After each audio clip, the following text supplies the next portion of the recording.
11 अगस्त 2025 हरियाणा के भिवानी में play school की एक टीचर रोज़ाना की तरह स्कूल में बच्चों को पढ़ाने के लिए गई, जिसके बाद वो अपने माँ बाप से फ़ोन पर बात कर रही थी। फ़ोन कटते ही उसने एक नर्सिंग होम की तरफ रुख किया।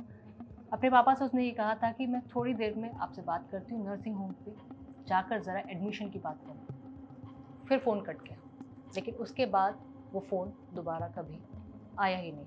नमस्कार, आप देख रहे हैं इंडिया न्यूज़ हरियाणा, इन खबर हरियाणा। मेरा नाम है आरती अग्रवाल। दोस्तों, मनीषा हत्याकांड जिसने हर किसी को झकझोर के रख दिया, आज भी सवाल खड़े करता है। 11 अगस्त को मनीषा रोज़ाना की तरह अपने प्ले स्कूल में पढ़ाने गई, जिसके बाद से उसने नर्सिंग होम के लिए एडमिशन की बात करने के लिए रूट बदला। जिस बस से वो रोज़ाना जाती थी उसमें वो नहीं गई।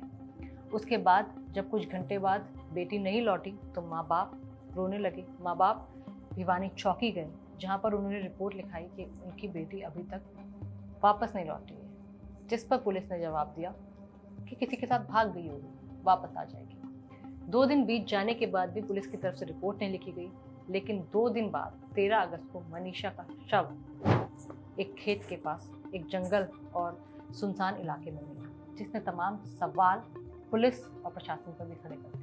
जिस पुलिस ने रिपोर्ट नहीं लिखी थी, माँ बाप को ये कहकर भेज दिया था कि किसी के साथ भाग गई हुई, शादी करके वापस आ जाएगी, लेकिन ये बहुत गहरे सवाल उठाता है। जिसके बाद भिवानी के सिविल अस्पताल में मनीषा का पोस्टमार्टम हुआ। पोस्टमार्टम में कुछ साफ नहीं हुआ। जो रिपोर्ट आई उसको परिवार वालों ने खारिज कर दिया, क्योंकि मनीषा की जब डेड बॉडी मिली तो उसका गला रेता हुआ था, गला कटा हुआ था, कुछ अंगों के मिसिंग होने की बात कही गई थी, लेकिन परिवार वालों ने और गांव वालों ने मानने से इनकार कर दिया। हालांकि पुलिस ने इसका रुख मोड़ने की भी कोशिश की। ये भी कहा गया, कुछ चीज़ें सोशल मीडिया पर सरफेस कर रही थी कि कहीं ना कहीं शायद कुत्तों ने या फिर किसी जानवर ने उसकी बॉडी को नोचा हो। जिसके 2 दिन बाद जब सवाल उठने लगे, सरकार पर भी प्रेशर बढ़ता गया, तो नायब सिंह सैनी ने तुरंत फैसला लेते हुए भिवानी चौकी के 4 थानेदार जो पुलिस वाले वहाँ पर मौजूद थे उन्हें सस्पेंड कर दिया और एसपी का तुरंत तबादला कर दिया। उसके बाद दूसरा पोस्टमार्टम रोहतक पीजीआई में हुआ, जिसमें जहर कंज्यूम करने की बात की गई। लेकिन इसी बीच एक सुसाइड नोट भी सोशल मीडिया पर वायरल होने लगा, जिसमें कहा गया कि मनीषा ने एक पास की दुकान से पेस्टिसाइड वाली शॉप से जहर खरीद कर पी। ताज्जुब की बात तो तब हुई, सवाल तो तब उठने लगे जब उस सुसाइड नोट को एक दिन में हैंडराइटिंग मैच करके स्पष्ट कर दिया गया कि ये मनीषा की हैंडराइटिंग है। तमाम तरह के सवाल उठने लगे। हर कोई भिवानी पहुंच गया, हर कोई रिनावा गांव पहुंच गया और तमाम तरह के सवाल उठाने लगे।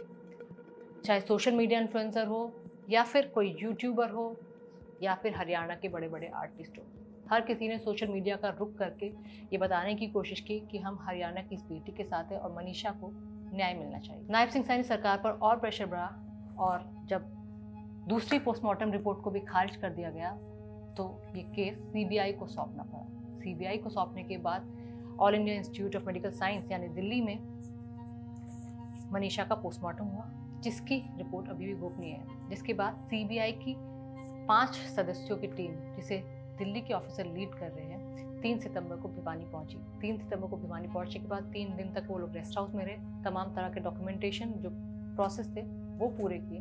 उसके बाद से लगातार मनीषा के परिवार वालों से, गांव वालों से, दुकानदार से, हर किसी से सीबीआई ने पूछताछ की। कहा जाता है, ताज़ा रिपोर्ट्स कहती हैं कि मनीषा के परिवार से सीबीआई अब तक 3 बार पूछताछ कर चुकी है। 20 दिन बीत चुके हैं।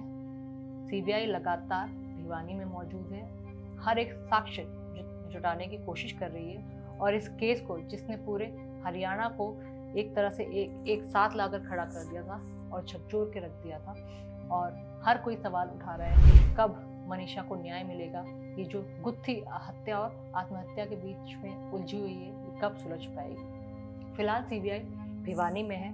3 बार परिवार से पूछताछ हो चुकी है। इसके अलावा सोशल मीडिया पे हालांकि लोग सवाल उठाते हैं कि सीबीआई ने हर किसी से पूछताछ कर ली है, पेस्टिसाइड्स वालों से, दुकानदार से, माँ बाप से, उसके छोटे भाई से, दादाजी से, गांव वालों से, लेकिन सीबीआई ने अभी तक उस नर्सिंग होम यानी उस कॉलेज में जहाँ पर मनीषा एडमिशन लेने गई थी, वहाँ पर अभी तक पूछताछ की भी है कि नहीं की है। लेकिन सवाल अभी भी यही बना हुआ है कि आखिर कब मनीषा को इंसाफ मिल पाएगा, या फिर ये गुत्थी भी यूं ही उलझी रह जाएगी। क्योंकि हर कोई, हर एक शख्स जो भिवानी गया था, हर एक शख्स जो हरियाणा का है, हर कोई ये जानना चाहता है कि मनीषा के साथ जो हुआ उसकी सच्चाई सामने आनी चाहिए, और अगर कोई मुजरिम है इसमें तो उसको कड़ी से कड़ी सजा मिलनी चाहिए, ताकि और कोई मनीषा इस तरह की स्थिति में ना आ पाए, और कोई मनीषा का परिवार इस तरह की स्थिति में ना आ पाए।